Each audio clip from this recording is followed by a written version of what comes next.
الحمد للہ وکفا وسلام علی عبادہ الذین اصطفى اما بعد فاعوذ باللہ من الشیطان الرجیم بسم اللہ الرحمن الرحیم۔ اللہ تعالیٰ نے انسان کو ایک خوبصورت چہرہ عطا فرمایا اور چہرہ اپنے دست مبارک سے بنایا۔ پورے جسم میں اللہ تعالیٰ نے ایک خصوصیت عطا فرمائی چہرے کو، اور ایسی خصوصیت عطا فرمائی کہ انسان کو اپنے دست مبارک سے بنایا، اور انسان کو منع کیا کہ وہ ایک دوسرے کے چہرے پر نہ مارے، نہ تھپڑ مارے اور نہ کوئی اور چیز، یہاں تک کہ جانور کے چہرے پر بھی مارنے سے منع کیا۔ چہرہ انسان کے جسم کے افعال کی عکاسی کرتا ہے، چہرہ شناخت بتا دیتا ہے۔ جو چہرہ شناختی کرنے والے ہوتے ہیں وہ انسان کے گفتار کا، انسان کے کردار کا حامل ہے کہ انسان کس کردار کا، کس گفتار کا حامل ہے۔ ہر انسان، مرد عورت، یہ چاہتا ہے کہ اس کا چہرہ حسین ہو جائے، خوبصورت ہو جائے، اور اس کے چہرے کی طرف لوگوں کی رغبت ہو، اور انسان اس کی طرف متوجہ ہو جائے۔ تو اس کے لیے خاص عمل قرآن مجید میں موجود ہے۔ نبی کریم صلی اللہ علیہ وسلم نے حدیث میں خود ارشاد فرمایا، اللہ کا ولی وہ ہے، اللہ کا دوست وہ ہے جسے دیکھ کر اللہ یاد آ جائے، یعنی اس کے چہرے کو دیکھ کر اللہ یاد آ جائے، دل خوش ہو جائے۔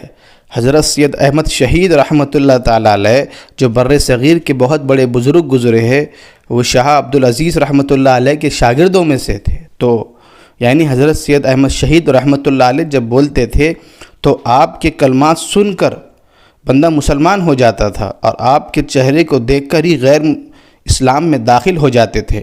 آپ کی نسبت کی وجہ سے حضرت مولانا انور شاہ کشمیری محدث دہلوی رحمۃ اللہ علیہ، ان کو بھی اللہ تعالیٰ نے وہ نورانیت عطا فرمائی تھی کہ ایک سکھ گاڑی سے اترتے ہوئے ایک جملہ کہا، جب اللہ نے آپ کو اتنا حسین بنایا ہے تو آپ کے نبی کو کتنا حسین بنایا ہوگا۔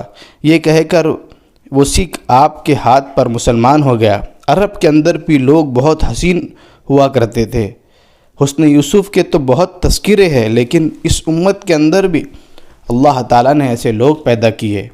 اب یہ چہرہ خوبصورت ہو جائے، کیسے ہو جائے، اس کا عمل کیا ہے؟ اس کے لیے بہت ہی مجرب عمل آپ کو بتایا جا رہا ہے۔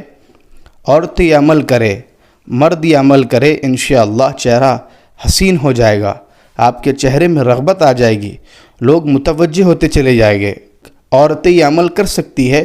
عورتیں کتنی بیوٹی ٹپس دیکھتی ہے کہ ان کا چہرہ خوبصورت ہو جائے، وہ حسین نظر آنے لگے، لیکن یاد رکھے بے پردگی کی وجہ سے، بے پردگی سے پھرنا چہرے پر نحوست لاتا ہے۔ غیر محرم لوگوں میں عورتیں پھرتی ہے، اس سے چہرے پر نحوست آتی ہے۔ تم لاکھ بیوٹی ٹپس استعمال کرے، چہرے پر نورانیت نہیں آئیں گی۔ ایک ہے کریم لگا کر چہرے کو سفید کرنے کی کوشش کرنا، اور ایک ہے اللہ کی طرف سے چہرے پر وہ نورانیت آئے جسے دیکھ کر انسان حیران ہو جائے، متوجہ ہو جائے، اور وہ نورانیت اللہ کی اطاعت سے آتی ہے، اللہ کی فرما برداری سے آتی ہے۔ تو یہ عمل جو بتلایا جا رہا ہے بڑا آسان ہے اور بہت ہی مجرب عمل ہے۔ آپ نے سجدے میں جانے کے بعد صرف 70 مرتبہ یہ الفاظ کہنے ہیں۔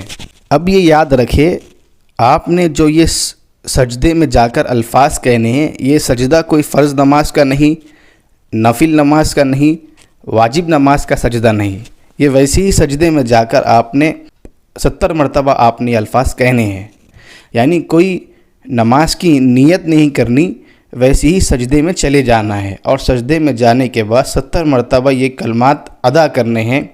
اللہ نور السماوات والارض، اللہ نور السماوات والارض۔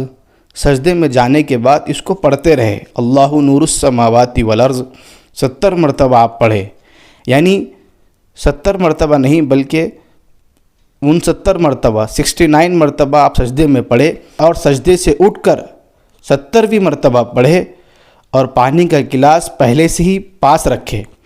اس پانی کے گلاس میں 70واں مرتبہ پڑھنے کے بعد اس پانی کے گلاس میں اس کو پھونک دے، اور دونوں ہاتھوں پر بھی پھونک دے، اور دونوں ہاتھوں پر پھونکنے کے بعد اس کو پورے چہرے پر پھیر دے، اور اس پانی کے گلاس کو پی لے۔ یاد رہے آپ نے یہ عمل روز ایک بار کرنا ہے اور مکمل اس کو 21 دن تک یہ عمل کو کرنا ہے۔ انشاءاللہ آپ کا چہرہ وہ حسین و جمیل ہو جائے گا، آپ کا چہرہ منور ہو جائے گا اور اس کا فیض آپ کو بھرپور نظر آئے گا۔ دیکھنے والا آپ کی طرف متوجہ ہوتے چلے جائے گا، آپ کے چہرہ پر نور ہوتا چلا جائے گا، خوبصورت ہوتا چلا جائے گا۔ اللہ رب العزت نورانیت عطا فرمائے گا۔ وآخر دعوانا ان الحمد للہ رب العالمین۔